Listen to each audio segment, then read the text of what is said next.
ta giống bất chỉ ai rồi lôi bị trading ba mẹ nọt chầm lõi nó cứ giống bất chỉ ai rồi lôi bị việc ba mẹ chịu từ họ chắc đánh cứ nhóm ban lại trade đại bong của ôn dương mơ rồi tháng ngày chẳng nơi không ca lại bỏ nhóm cứ miền tầng ca khát miền tầng ca chùm nình hay mua sạp đá cứ nhóm tay ta sập lên tập hot tại lệ cho từ không channel telegram bỏ nhóm ai bong của ôn dương ban khơi chẳng sầm rạp bong để qua tam đan lại bỏ nhóm bong của ôn để nơi không channel telegram bỏ nhóm nắng cứ qua đăng thang nhóm mà tất rồi ban mà này chẳng phần sầm bảo bong của ôn trong blog nơi không vì sai trading hai dương cà pia thua mấy cầm áo khát bong lôi cạ bao dương chởnนี่คือเชียร์ advice មួយដែលខ្ញុំនឹងផ្ដល់ឲ្យបងប្អូនអញ្ចឹងបងប្អូនប្រកាសជាធ្លាប់ដឹងធ្លាប់ឮគេនិយាយថាចូលវិស័យ trade ប្រយ័ត្នអស់គូតខោ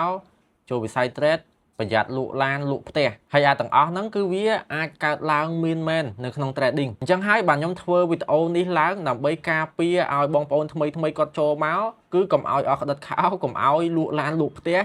ដូចដែលពាក្យគេធ្លាប់និយាយប្រាប់បងប្អូនយើងអញ្ចឹងបើសិនបើបងប្អូនចង់ប្រឡូកនៅក្នុងវិស័យ trading បងប្អូនគួរតែយកលុយណាដែលបងប្អូនអាចខាតបានមកវិនិយោគនៅក្នុងវិស័យ trading បានហើយឧទាហរណ៍បងប្អូនមាន$10000ចុះឬក៏$100,000ចុះបងប្អូនអត់យក50% ឬក៏60% ឬក៏100% នៃលុយដែលយើងមានមកធ្វើនៅក្នុងមកវិនិយោគនៅក្នុង trading ទេអញ្ចឹងបងប្អូនគួរតែដកលុយ1% ឬក៏2% នៃលុយសរុបដែលយើងមានមកវិនិយោគនៅក្នុង trading តែប៉ុណ្ណោះអញ្ចឹងនៅពេលដែលយើងខាតគឺវាអត់ប៉ះពាល់អារម្មណ៍របស់យើងវាអត់ប៉ះពាល់ដល់ហិរញ្ញវត្ថុរបស់យើងទេហើយសម្រាប់បងប្អូនដែលគាត់ធ្វើខាតច្រើនលក់ផ្ទះលក់ឡានខ្ញុំប្រកាសណាច្បាស់ណាថាពួកគាត់អត់មានអាការគ្រប់គ្រងហានិភ័យហ្នឹងពួកគាត់អាចនឹងដាក់មានលុយទាំងប្រមាណដាក់ធ្វើទាំងអស់ពួកគាត់អត់ដកមួយអាចំណែកតូចនៃលុយដែលពួកគាត់អាចខាតបានយកមកធ្វើទេហើយខ្ញុំដូចគ្នានៅពេលដែលខ្ញុំចាប់ផ្ដើមដំបូងគឺអត់មានអ្នកគេប្រាប់ខ្ញុំអាចំណុចហ្នឹងទេអញ្ចឹងខ្ញុំមានលុយអាលុយដែលខ្ញុំមានទាំងប្រមាណហ្នឹងគឺខ្ញុំដាក់ធ្វើទៅទាំងអស់ហ្មងហើយស្របពេលដែលយើងមិនមានចំណេះដឹងពីវាអត់ទាន់បានរៀនអីពីវាទៀតមានអី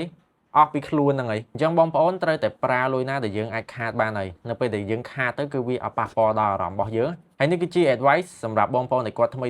ដើម្បីការពារកុំឲ្យខាតបង់លុយច្រើននៅពេលដែលគាត់ចាប់ផ្ដើមហើយ trading គឺប្រៀបបានដូចជាចំណូលបន្ថែមសម្រាប់យើងអញ្ចឹងនេះខ្ញុំ recommend សម្រាប់បងប្អូនដែលគាត់ចង់ប្រឡូកត្រូវតែមានការងារមួយច្បាស់លាស់សិនបើមិនបើបងប្អូនអត់មានការងារឬក៏មានលុយតិចគឺខ្ញុំអត់ណែនាំឲ្យចាប់ផ្ដើមធ្វើវាទេលុះត្រាតតែយើងមានលុយអាចខាតបានយើងមានការងារមួយនឹងថឹងការងារមួយដែលយើងអាចរកចំណូលពីវាបានជាប្រចាំខែចាំបងប្អូនធ្វើចោះសាក់ធ្វើវាចោះហើយខ្ញុំបញ្ជាក់វីដេអូនេះគឺមិនមែនជាការអូសទាញទេគឺខ្ញុំគ្រាន់តែផ្ដល់យោបល់ទៅកាន់បងប្អូនដែលគាត់ចង់ប្រឡូកនៅក្នុងវិស័យនេះទេ